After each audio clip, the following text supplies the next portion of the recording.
done. Yes, can hear. Wonderful. Professor Serenaika, Venerable Palavan, Venerable Dhamma leaders, distinguished attendees, thank you so much for inviting me to present this uh, presentation on Sangamitta theory. I'm going to now share the screen because I have uh, I'm going to be basing it on a slide presentation. I need to share it. Manori, the sharing is not turned on. You need to make me a co-host. Oh, sorry about that. Uh, mm, Give me a moment.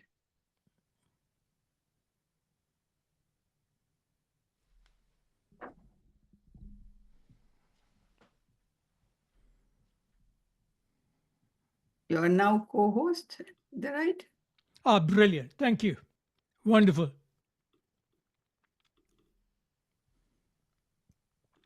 So this is a presentation on the sustainable legacy of Sangamitta Theri. This is not about Sangamitta Theri herself too much because all of you, I'm sure, know about her life story. But this asks the question, has her legacy been sustainable? So, what is sustainability?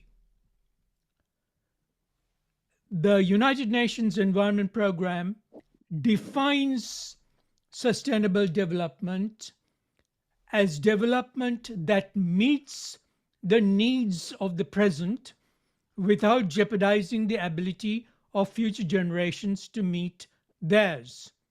So now, is this something that is new? We are now in the UN Sustainable Development Goals 2015 to 2030. We are not going to, with the political situation around the world, achieve these. However, let's have a look at this. For instance, goal number 5 pertains to gender equality. I'm now going to set the impact of Sangamitta theory within the context of the United Nations Development Goals.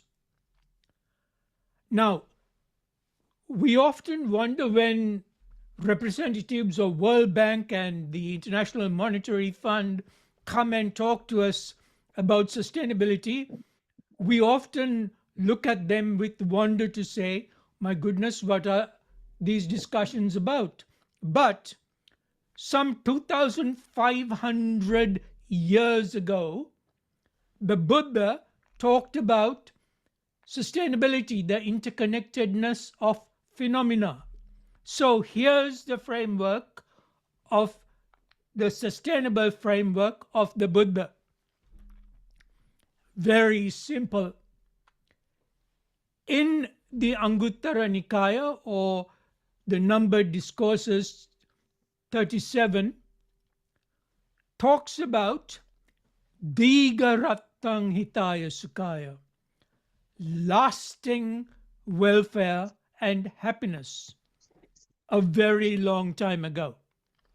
And then you have this extraordinary figure, Mahaprajapati Gautami Theri, and hundreds of determined women who were instrumental in establishing the world's first spiritual order. This was an historic event. Then we moved to the historical sources, particularly in Sri Lanka, or Tambapani, the copper-colored island as it was called in the past. So we have the Deepavamsa, the chronicle of the island, the earliest historical record of Sri Lanka, starting around 4th century. And then also we have the Mahavamsa, 5th to 6th century, is the historical chronicle of Sri Lanka compiled around that period.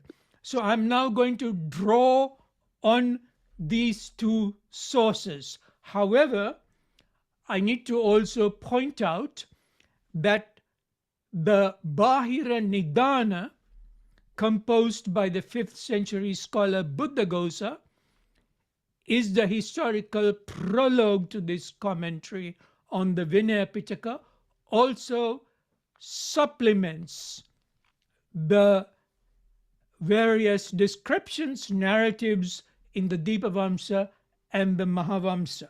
I'm now not going to go into those sources as time is short. Approximately 230 years since the passing of the Buddha, Mahinda Thera's arrival in Sri Lanka started an earthquake of interest.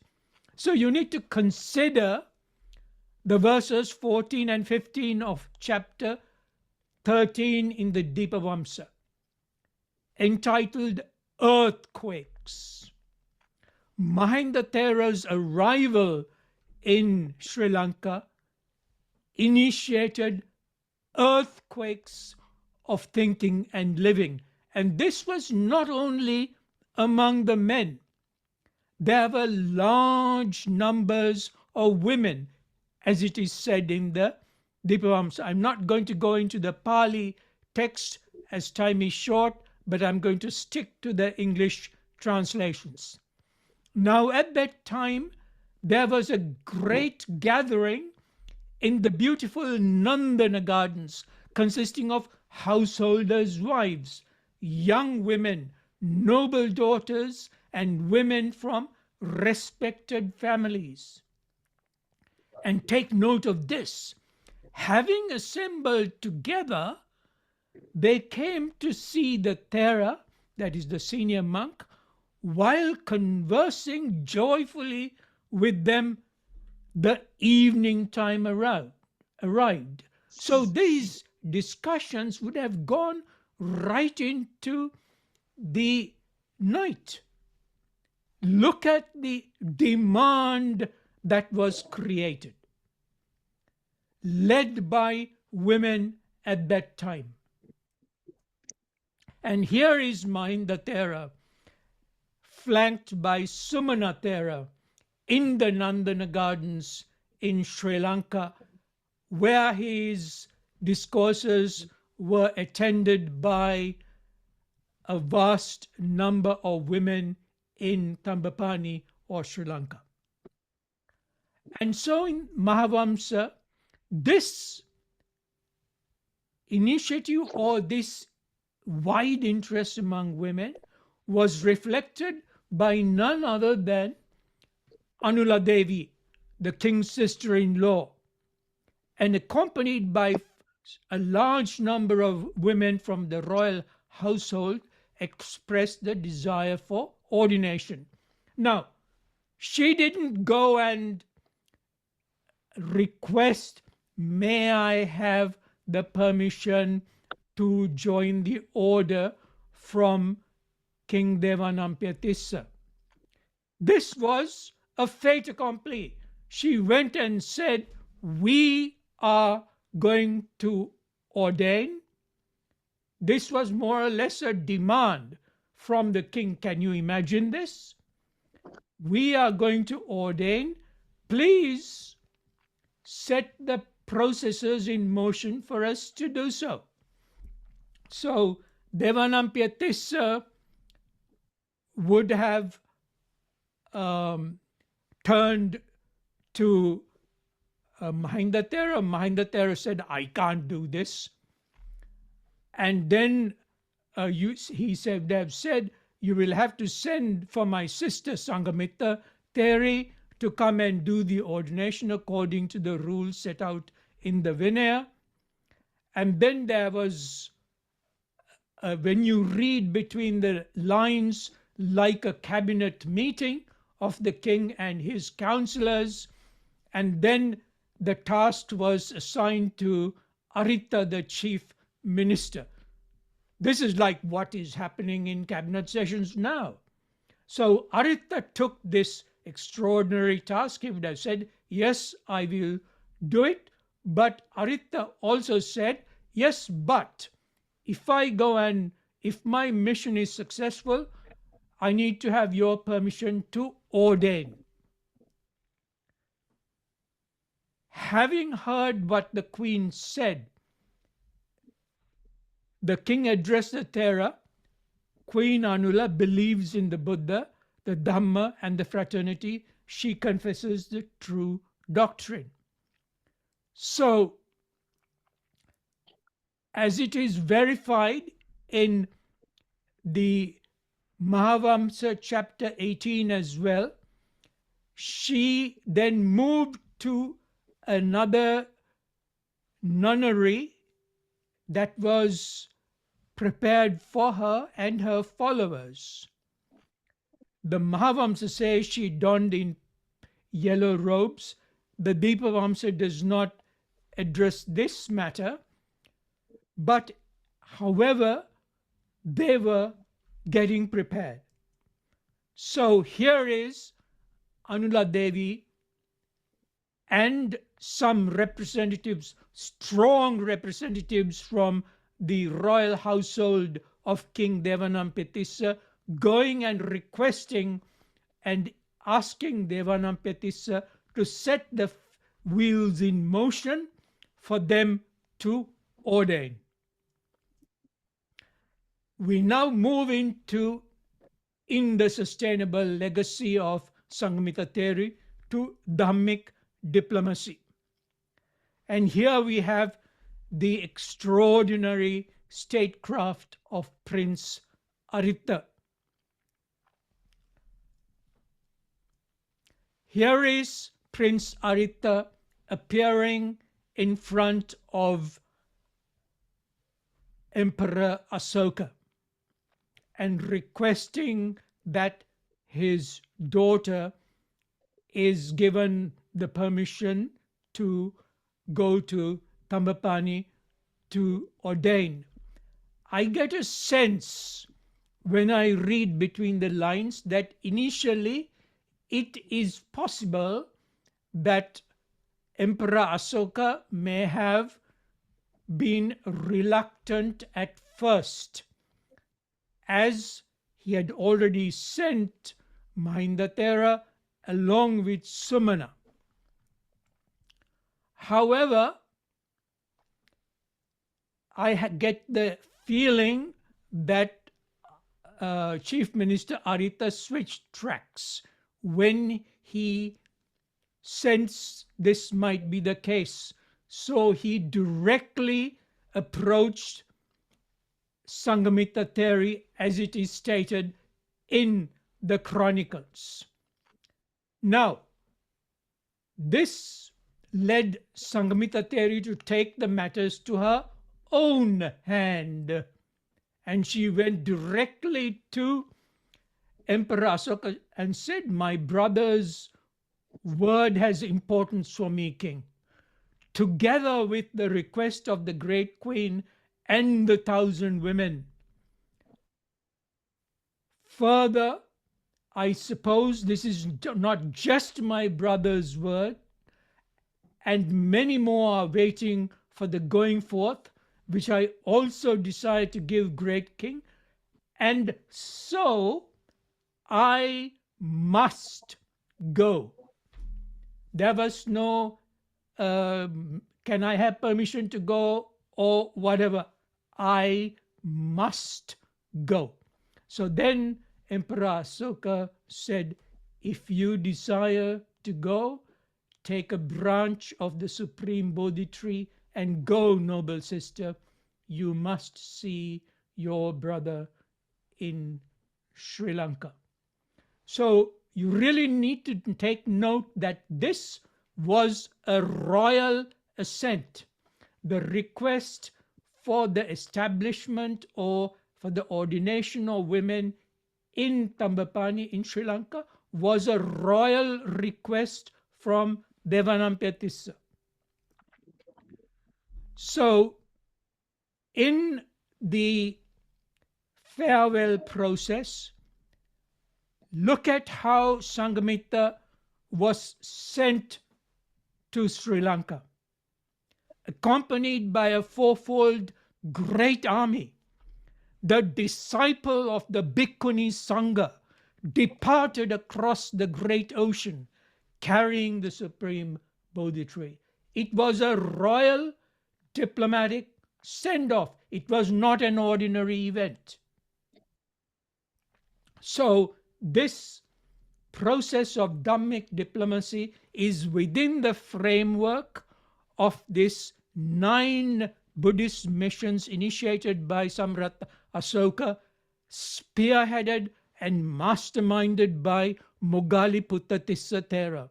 Look at this extraordinary diplomatic initiative that was given to the world. Moggaliputta Tissa, the supreme master strategist. To Sri Lanka, he sent his own son Mahinda, accompanied by 4 other Theras, including Sumana. The traditional adds that during the regnal year, the 19th regnal year, Asoka's daughter Sangamitta went to Sri Lanka to establish an order of nuns, taking a sapling of the Bodhi tree with her. Deep in the annals of history, a figure of steely determination, selfless, spiritually focused, and action images providing an example of unusual, unparalleled leadership in the world. Sangamitta, friend of Sangha, daughter of Emperor Asoka and his wife Devi, together with her group of bhikkhunis, shattered many glass ceilings. This is the extraordinary positive elements that are offered by the Buddha Dhamma to the world. And her arrival in Sri Lanka was at her own initiative. She came together with another 11. So here they are: Uttara, Vikachana, Hema, Pasadapala, Agamitta, Dasika, Peggu, Pabata, Matta, Malla, and Dhammadasya. These names are in chapter 18.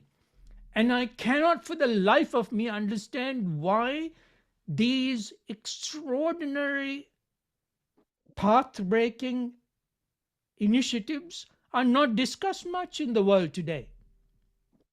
I really can't understand this. I can't understand why this is not discussed in history in Sri Lanka, when we have done earth-shattering activities in the country and in our civilization. So, what is the sustainable impact of Sangamitta Theri and her team? Here is Anula Devi Theri, about to be ordained. Pambapani's Princess Anula Devi makes world history. World history. The ordination of the first Buddhist nun outside Jambudipa, and the establishment of again a historical unparalleled event, the first international Bhikkhuni order. And here is she after ordination. The evidence is there. This is not just in the chronicles.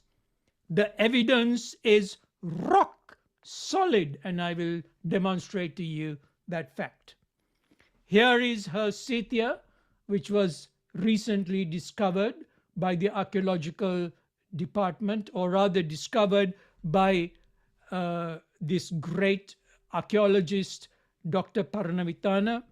It is in his book, but the excavation process began only recently in Anuradhapura. This is the statue that is being erected in front of the Scythia, and this is work in progress at the moment. And here is the rock inscription 101 in Brahmi script. There are no two words about this. It is also in the inscriptions of Ceylon, Volume 2, Part 2. I'm giving you examples. This is the e-stampage. This was taken out of the rock inscription, part of it. And here, I'm not going to go into it in detail, but I refer you to the third sentence, which this has been numbered, the sentences by Dr. Paranavittana and others. The Anula Tissa Pavata. This is in Brahmi script. It is in rock solid evidence about the impact of Sangamitta Theri. And this Scythia was supported through government, through local government, in the fact that proceeds from the tanks, the taxes from the tanks, were provided to the maintenance of this extraordinary complex. This is in writing. Dr. Dami Bandara, an official with the Department of Archaeology, says the fact that the ancient name of Anula Devi temple was recorded in the published manuscript is significant. The temple was identified as Anula Tissa Pabbata in that inscription. And it is possible that the inscription also tells us that this was attached to the great monastery of Abhayagiri. So you have the furtherance of the impact of Sangamitta and her group of nuns, who gave up largely princely living to serve in another land to promote the Dhamma. This is leadership at its best. There are so many of us in Sri Lanka and elsewhere who go to all kinds of leadership training programs involving $4,000, $5,000. Please take a look at this process of leadership. And who were they who came to Sri Lanka? They were pundits, they were scholars. The Dipavamsa chronicles their saga recounting their prowess. They taught the Vinaya Pitaka in Anuradhapura. They also taught the 5 collections of the Sutta Pitaka and the 7 treatises of the Abhidhamma.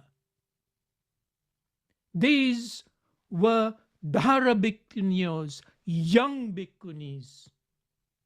Look at this leadership. Whilst we look at models of leadership elsewhere in the world, their impact resonates right across the nation. And the Dipavamsa records at the present time, I'm giving you these specific references so that I don't want to be like pie in the sky and talk vague stuff about the Dhamma. I'm giving you specific references that are historically proven. At the present time, there are other aged, middle-aged, and young bhikkhunis, holders of the Vibhajya doctrine and of the Vinaya, preservers of the tradition of the faith. Learned and virtuous, they illuminate this earth. Illuminate this earth, says the Dipavamsa. And the Dipavamsa's testimony, Sangamitta's arrival in Sri Lanka is dated around 245 BCE by Sri Lankan king Katakanna's reign and his son Bhattika Abhaya's era. There were 16,000 bhikkhuni leaders in Sri Lanka. 16,000. So this journey from 245 BCE to 22 BCE spans approximately 223 years. Compare that with the figure of 16,000. Any CEO, any chief executive from any corporate entity will take these figures as a sustainable audit of impact of an action. How about this for brand impact? And another very interesting factor concerning the Dipavamsa. One of the most intriguing aspects of Sangamitta Theri's legacy is a suggestion that women scholars would have contributed to the authorship of the Dipavamsa, Sri Lanka's earliest Pali chronicle. Now there is this proposition.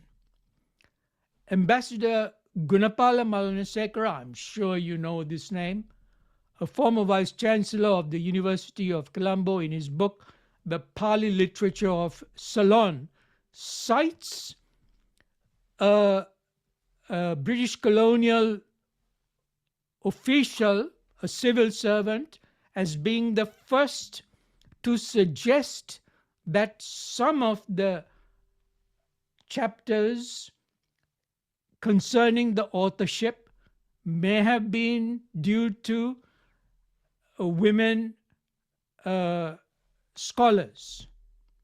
Why? Because the Dipavamsa has a remarkable references, detailed references to the activities of the women Dhamma leaders at that time.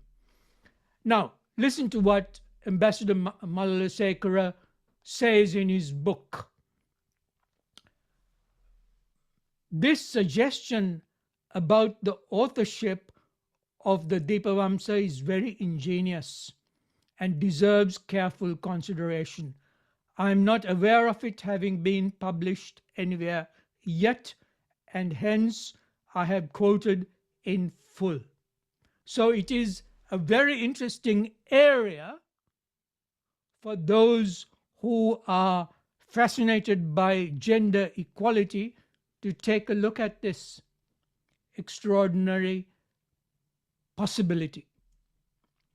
And so the sustainable legacy continues today, from then to now.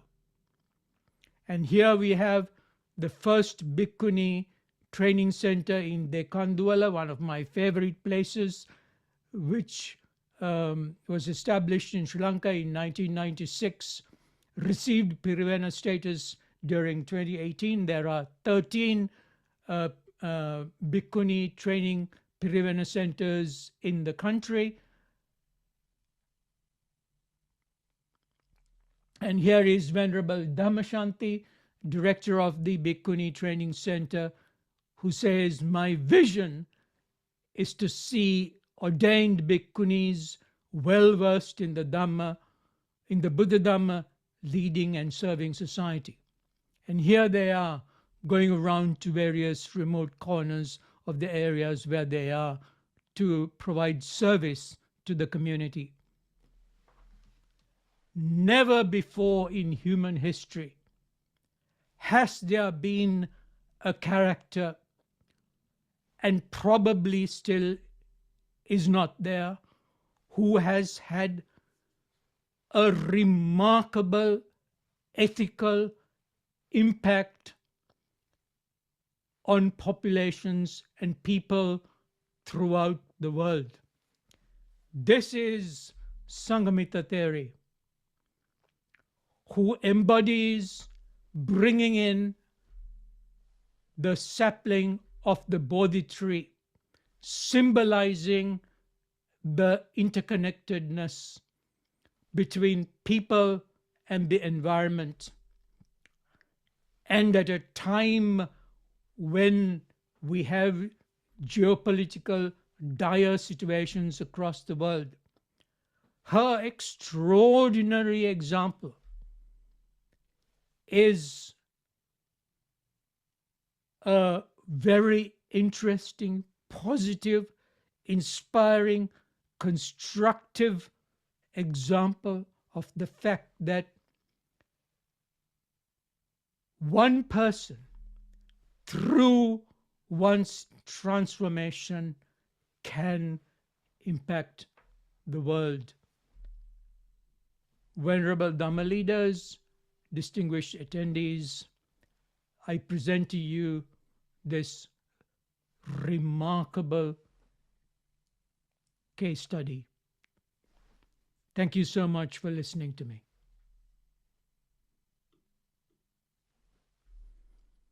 Over to you, Professor Senanayake. Thank you. Thank you very much, Don, for that really awesome presentation. It was enthralling. And before I open it to the floor, I would like to say that he has highlighted an aspect that was not often discussed or not even brought attention to. But again, thanks to Don, several months ago, we had a presentation on the excavation and the findings of the Anula Devi temple, because he put me in touch with the archaeologist who was actually doing the work, who was a Sri Lankan but working in Germany, but had come over to do this work. And I will tonight send all of you listeners the link to that in case you missed that presentation on the Anula Devi this Chaitya. And so during this holiday season, if you wish to, you could sort of relax and watch that, because that is an amazing presentation of an amazing feat, and one of the biggest stupas, I believe. Am I right, Don? Yes. That has ever been found. And so that story, and stone by stone, he deals with it very well. It is amazing. And I think many of you may have missed it. And what was important was that we had to get permission from the ministry and from many sources along the line for him to present to us, because it had not really been told to the public at that time. They were still writing their final report, but he was given permission to present to us. So that's really very well worth watching, and I think a rare presentation. I'll send that link. It's on our YouTube. You could find it, but anyway, I will post the thing. With that, shall we open the floor for questions? And thank you, Don, for pointing out that the Deepavansa was possibly written by a female and by bhikkhunis. I had heard that before, and of course, and that it was so. There didn't seem to be a doubt, even when the way I heard about it, but that the Mahavamsa, they were told to rewrite it a little more clearly and greater depth or whatever was how it was, the way I read whatever I read. I can't remember where it was. So thank you. Thank you for that presentation. And I wonder whether Bhikkhuni Uppalavanna would like to say something, a comment or question before we proceed. open it to the in general. Bhikkhuni Uppalavanna, can you unmute? And probably if you're muted, any of you could all unmute now and ask the Yeah. questions. Yeah, yes, Bhikkhuni. And Manori, it was a very, very accomplished, and it was uh, complete, complete historical evidence that he has given, and also it was very interesting because actually nobody talks about this Anula theory. We talk about Sangamitta theory. Actually, we started with our Anula theory because her brave, she was so brave, and actually she was the first person in Sri Lanka to attain Sotapanna, and then Sakadagami also. Then she wanted to attain. She wants to join the order, and then she made the request, and then only uh, the things went, and a request was sent to the emperor Damashoka. And Manori, it's a very, very interesting thing that it was a royal request by a king, and royal request to another king, not a king, emperor in India. So this is not a just just ordinary incident. So that this royal request was uh, appreciated and accepted by the emperor, and then emperor's daughter is coming to ordain our king's sister. So this, of course, nothing to it's not an ordinary thing. So this is how we started our generation, or the parampara of the bhikkhuni. So this, that means this royal acceptance was given to bhikkhunis, but nowadays it was not there. That's why I wanted to point this out. But when actually it should be there, and government uh, has to give the due respect to the bhikkhunis. And so with our history, when we talk about our bhikkhunis, so it was really tragic situation by now. But we hope in future we will get our acceptance, and we will become a real bhikkhunis, because in India also and Malaysia, so actually, even though some of them are Mahayana countries, in those countries the bhikkhunis were well accepted. So I was also well treated and accepted. So this is a very tragic situation. So I think even I would like to make a request again. I know Don is in this, in this project, and to uh, give us the acceptance, and to do something in future. And so this is because very burning thing in my mind, heart and mind. So actually, Don has done a very, very wonderful, actually wonderful task. So thank you very much. Nothing to ask. Only thing is this Deepa Vansa. Actually, Deepa Vansa had been written by the Bhikkhunis. They were the first writers. It is the first book published in Sri Lanka, and it was written by Bhikkhunis. Some of these historians, they just hide the thing that it was done by bhikkhunis without accepting that it was done by bhikkhunis. I mean the female, right? So that is what they say, that the author is not known. Actually, it was written by Sangamitta theories, and the bhikkhunis who were there. Okay, thank you very much. And thank you, Manori, giving the audience to Don to speak about Sangamitta theory day like this, because it is the Udwap full moon day that we talk about Sangamitta theory. It's okay. Any day we can talk about her. So thank you very much. And thank you.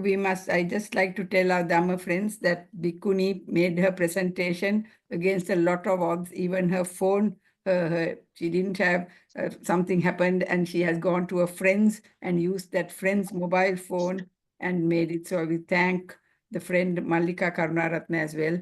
Much merit to both of you. Thank you. Any other questions and comments? I'm sure there are plenty.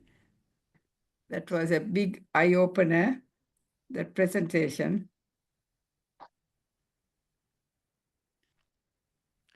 I think Mahendra wanted Yes. to ask a question. Yes. Yeah, his hand is up. Mahendra, unmute and ask, please. Mahendra. Hello, Don. Uh, we are quite accustomed to hearing really masterly presentation from you. The timing, the cadence, the factual basis is all what we have expecting from you, having heard you before.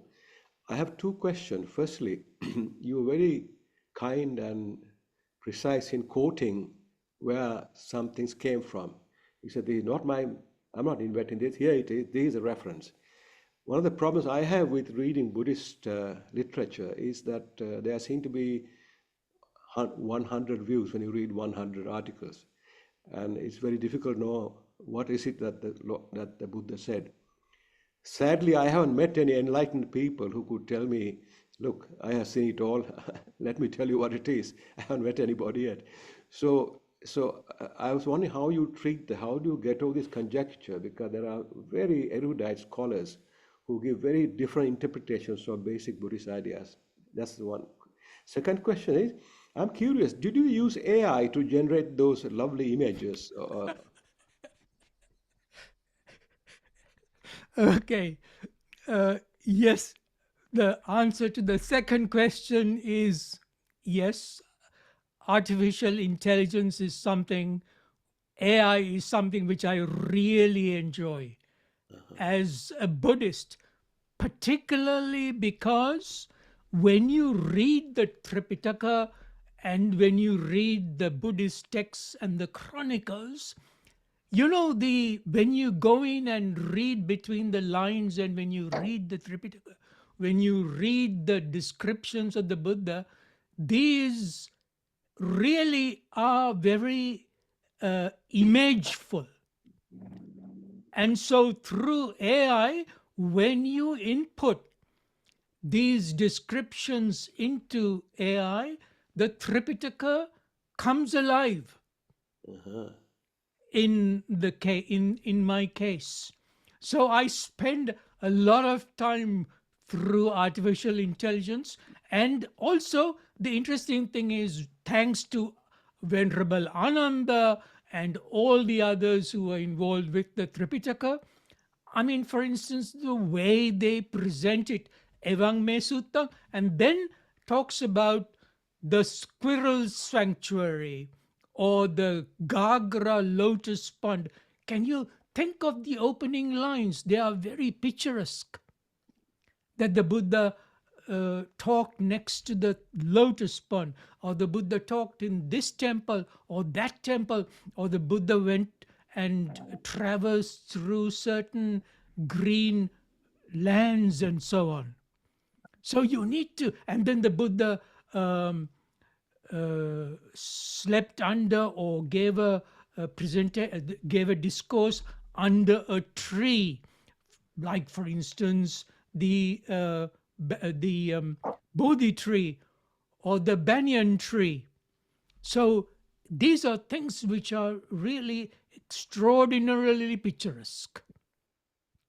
So as far as I'm concerned, I am loving artificial intelligence because I use it to make the Tripitaka come alive. And you can also, with artificial intelligence now, it's pretty easy to count the numbers of times the Dipavamsa mentioned women Dhamma leaders, bhikkhunis. Relatively easy. Now, this brings you to your first point. What I suggest to everybody, of course, to listen very carefully to teachings by respected Dhamma leaders, by all means. Read by all means. But I would advise each and every person to go straight to the texts, to read the text, because these texts are now available. You can get it from, I'm sorry to use these terms, from the horse's mouth. Why do you have to go elsewhere when you can get access to what the Buddha has said directly? If you go to suttacentral.net, you find the entire texts there, and you find that you can access the text, you can see the text line by line. And then if you're unsure of possible translations, you have the palidictionary.net, and you can check every single word from there and find these out for yourself. That makes it really lively and exciting. So that's the way I look at it. And for me, your background may be different. I come from an environmental science background. So when I look at Paticcasamuppada and this incredible teaching and the interconnectedness of phenomena, I look at it from a holistic concept.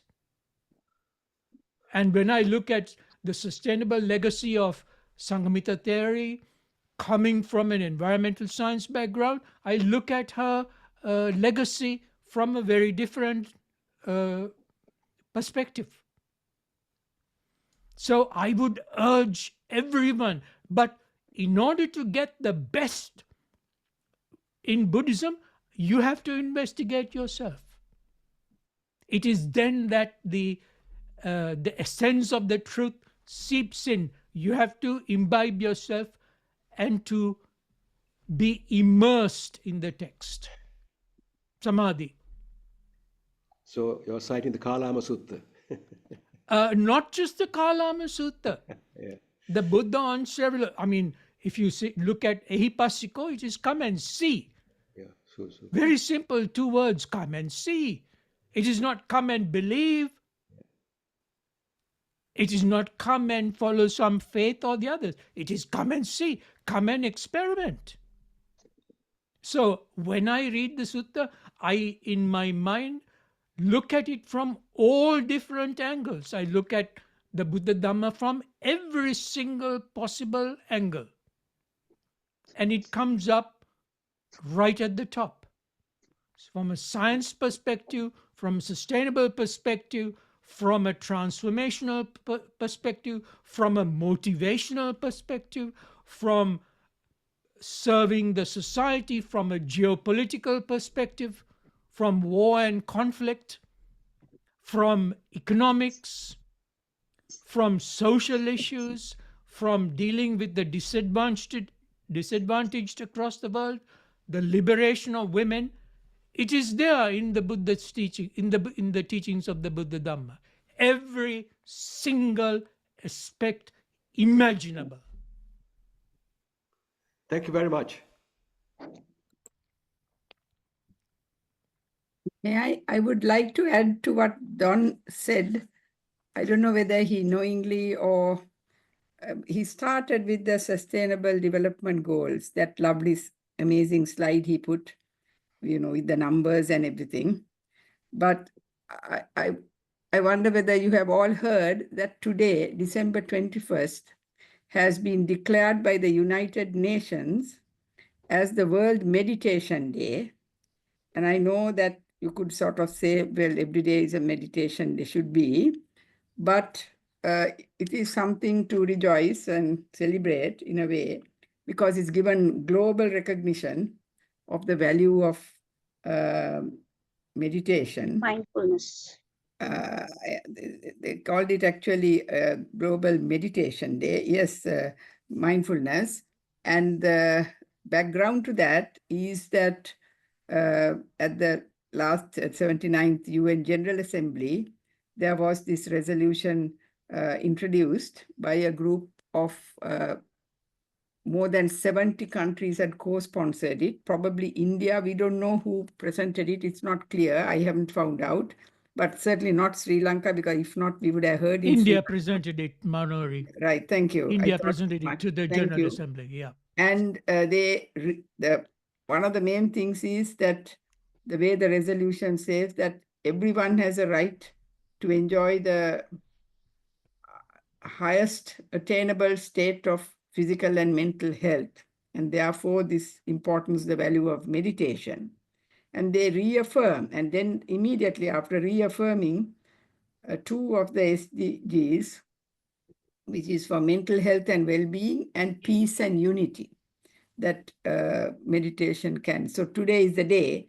Of course, in Sri Lanka, we got to know only about 2 or 3 days ago, and that also fairly vaguely. And our programs were all set by then. But I think today on the news, they sort of brought attention to this. Some of the news, the Buddhist channel news was there today.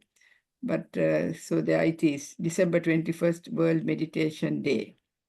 And if you want to say anything on that, or you would have known more about it, Don, than what I would have known more about we it, did but here? given the There was time nothing in our media anyway. no, given the time factor that you gave me, I mean, I have left out an enormous amount of other information. So I have to fit the presentation to the time frame that you have given me. No, I mean, did you know about this World Meditation Day? Yes. Very much the case. Right. It wasn't highlighted here in the media or anything. In this But country. this is where I find it rather strange, because most of this is in world media other than in Sri Lanka, which I find it difficult to understand. And I can't for the life of me understand why I haven't seen a single reference to Sangamitta Theri or to Anuladevi Theri or to these extraordinary historical relevances and developments during December. I read the English news media, and I listen to the English news media, and I have been waiting for any possible references, any possible sightings concerning their life and their relevance for today's world. I have not found anything. And I can't understand what the Sri Lankans are up to. And the role women have played seems to be enormous. Because Absolutely. even the Bodhi, worship of the Bodhi, which is a huge, almost a cultural thing. I mean, it's used at various levels of understanding. But there it is showing reverence to the Bodhi tree. But again, even the Dantadhatu was brought by a woman, Hemamala, in her hair. So, Absolutely. and the first to get spiritual, Margapala was a woman, Anula Devi, on this land. Apparently, that's how it's told anyway. So, what a huge role that women, the status of women seems to have been. I can't. May I ask a question from this very distinguished group of attendees? Why is it that in Sri Lanka, is there something that concerns our psyche or the situation? Why is it that these are not highlighted? If these were there in the histories of other nations, it would have been more highlighted. I think I may be totally wrong. Please forgive me. But I can't understand why we are not talking about these things whilst we look to other nations for feminism, for feminist leaders, for human rights, and so on, which are important. But why is it that we have shattered glass ceilings hundreds, maybe thousands of years ago? Why are we not putting these into the forefront? Can anyone have any opinion on this? I'm trying to understand. It is the patriarchy in Buddha's order, and the Buddha removed all these barriers to the woman, but nowadays our bhikkhus have brought it back, And so that is why the bhikkhus are not allowed, bhikkhunis are not accepted, and bhikkhunis are not, they are not talking about bhikkhunis, and they are not highlighting any, actually, I am now I am quiet, because we don't talk about on Unduap full moon day. Our papers, our press don't talk about Sangamitta Theri or Anula Theri about the women's order. They just talk only about the Bodhi tree, which was brought by Sangamitta Theri. So even I don't understand what has happened and why this in Sri Lanka, why this has happened, this patriarchy in the Buddha's order, which was removed by the Buddha. I'm so sorry about this. Any other distinguished attendees who can proffer any points of view?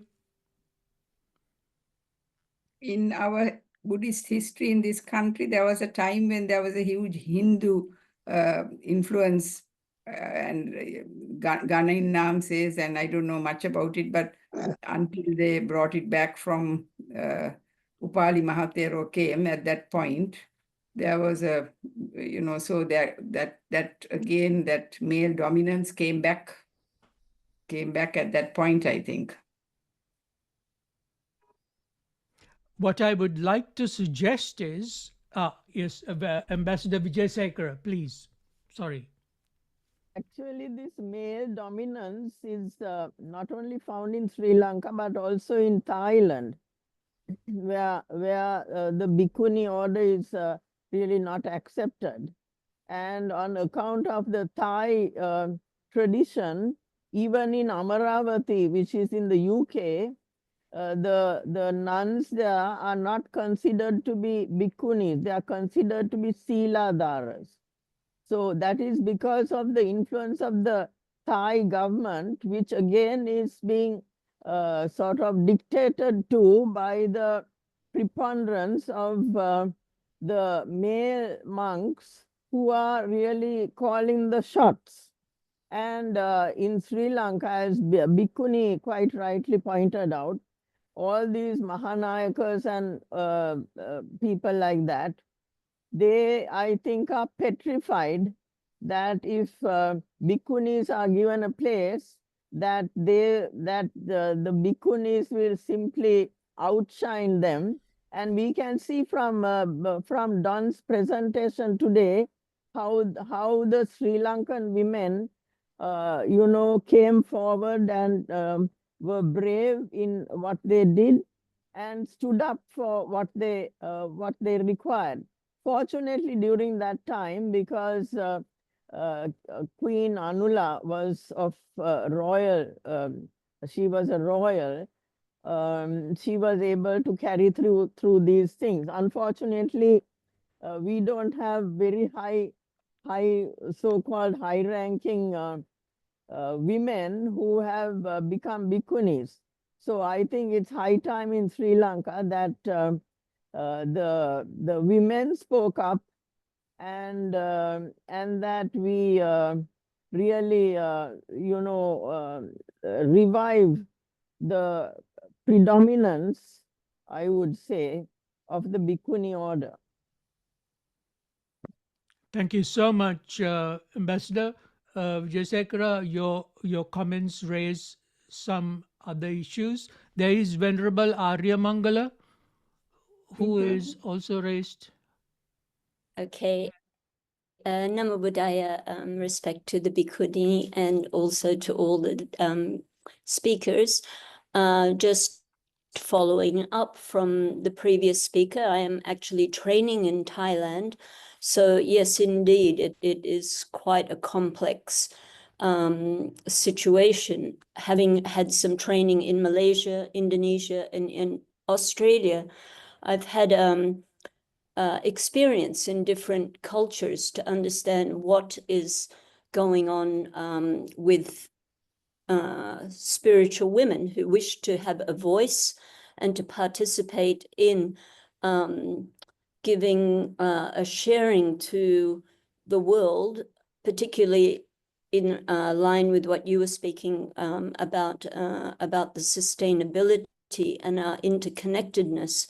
And right now, in regard to gender equality, there's a lot of pressure on women, and we aren't supported for different reasons to give voice. And we have a much more pressing situation going on with this interconnectedness, and that's to do with not sustainability. We are in a climate emergency, and we need the voices of women to kind of garner and harness some sort of narrative about the kindness, connecting with what the Bhikkhuni spoke about getting people back to living ethical lives, because that kind of ethical living is connected to our environment, to our families, to the communities, to the kind of leaders that we vote for, and we will be able to reduce the kind of extinction event that we are headed for. And I think that there are many women that I have met in the order that are articulate, are well practiced in the Dharma, able to refer to the discovery of their practice within to the suttas, and to be able to give relevant kind of teachings, because also from my experience, I'm traveling around and I'm based in Thailand, so I have to go on Zoom to get my teachings because my Thai is not very good. And because of this virtual Sangha, what is very obvious is that there are very different psychospheres. So the cultures and the societies inhabit different spaces. So as you're saying, why isn't anybody saying anything about Sangamitta in Thailand, in Sri Lanka, in the press? And like all mediated beings that we are now on our phone, it just doesn't make for interesting reading unless you're like, freak Buddhists like us, that we're interested in these things and concerned with it. But most people are, I don't know, playing Candy Crush, or, just distracting their minds and feeding the kind of anxieties that they are living with, and not living with very well, as we see what's happening with the mental health crisis. So that's what I have to share today. Thank you so much, Professor Naika. May I respond Yes, to that go a ahead. little Go bit? ahead. Yes, please do. Thank you so much, Venerable Arya Mangala. That is a really interesting response that you have made. I'm not going to respond to everything. I'm going to keep it very short, but you referenced the impact of climate change. It is well known from the statistics that are available that the women and children throughout the world bear the impact of the climate crisis.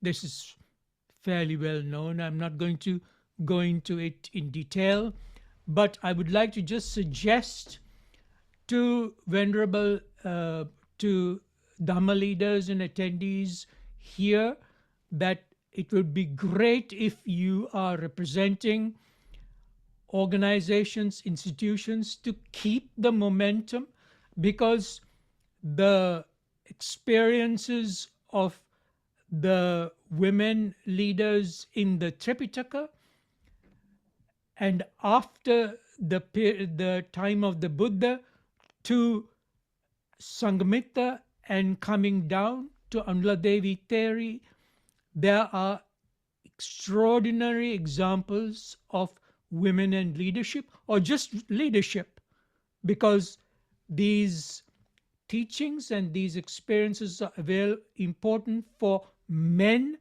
as well as women, that there could be very interesting leadership training programs which we could, I think, develop.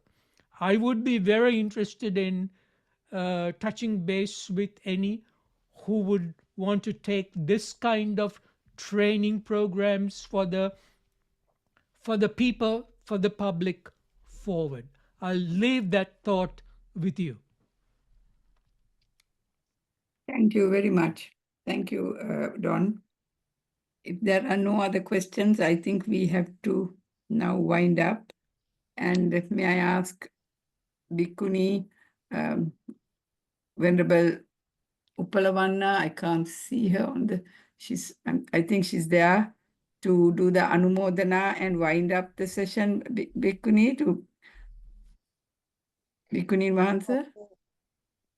Okay, let's think of our leaders, the pioneers of the servants of the Buddha, and all of them. They have done a very good service to the sasana and for the benefit of all of ours and the Dhamma and the Sangha. So think of everybody and let's share our merits with them, and let's do the Punya Anumodana. And Akasata Chibumatta Deva Naga Mahitika Punyantang Anumoditva Chiran Rakantu Loka Sasanang Etavata Chammehi Sampadam Punya Sambadang Sabbe Deva Anumodantu Sabbe Bhuta Anumodantu Sabbe Satta Anumodantu Sabba Sangpatti Sitya Sabbe Satta Bhavantu Sukhitatta. Sadhu, sadhu, sadhu. Sadhu, sadhu.